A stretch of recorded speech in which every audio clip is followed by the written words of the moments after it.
look at this problem that wants us to simplify this rational expression as well as state any restrictions on our variables. So here we have the quotient of two quadratic trinomials. We have x squared plus 7x plus 10 in the numerator. We have x squared minus 3x minus 10 in the denominator. So if we want to try to simplify this, the first thing that we're going to have to do is try to get this into its factored form, because we can cancel factors of the numerator with factors of the denominator, not terms of the numerator with terms of the denominator. Sometimes I see people try to do some crazy things and they start trying to cancel the x squareds here, they start trying to cancel the 10s here, no, you can't do that with that. So let's factor the numerator and let's factor the denominator first. So our numerator here, we have x squared plus 7x plus 10 is going to factor into two linear binomials. So we'll go x here and we'll go x here, and I need two numbers that multiply to positive 10 that also add up to positive 7. Test your number sense a little bit. That should be positive 2 and positive 5. 2 times 5 is 10, and 2 plus 5 is in fact 7 with that. Same thing, factor the denominator.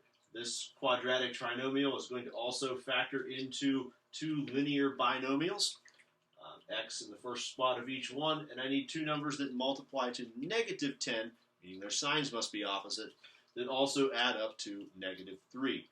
And that should be negative 5 and positive 2. Negative 5 times 2 is negative 10, and negative 5 plus 2 is negative 3. Again, feel free to review some of my other videos or other internet sources about factoring if you still feel a little shaky with factoring. That will kind of cause an issue with these problems if you're not confident in your ability to factor the numerator and denominator with that.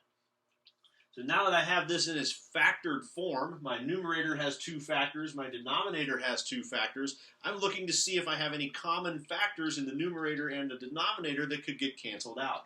And I notice that I have an x plus 2 in the numerator, and I also have an x plus 2 in the denominator. So this factor of x plus 2 in the numerator can cancel this factor of x plus 2 in the denominator, and I'm just left with x plus 5 in the numerator and x minus 5 in the denominator.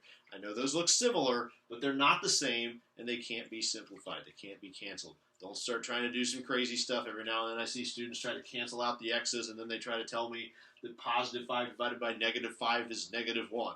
Okay, great, but that's not what this function, or this expression would simplify down to. This is as far as we can go with the simplification.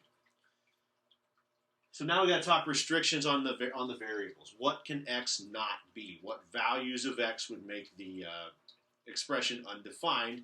Would be the values that would make a 0 in the denominator.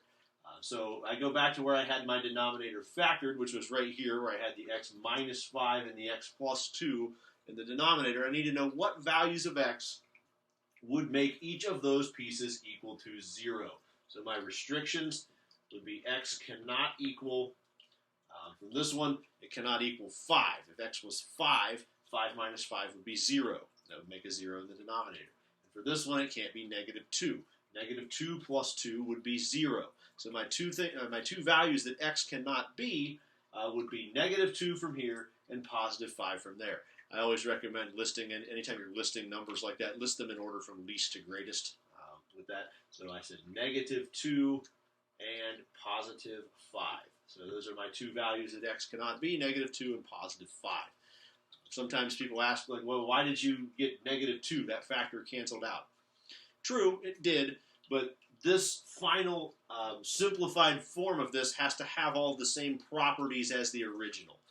Like that. So we can't, if we weren't allowed to plug negative 2 into the original, we have to make sure that we still don't plug negative 2 into this, or else it really isn't just a simpler representation of the original with that. So I hope that makes some sense. Simplifying, basically break it down, factor it first. Remember, you're canceling factors of the numerator that you see also appearing as factors in the denominator. Don't start canceling terms or factors with terms or anything crazy like that, and you'll be fine here. And then your restrictions on your variables are just what values of your variable would make your denominator equal to 0.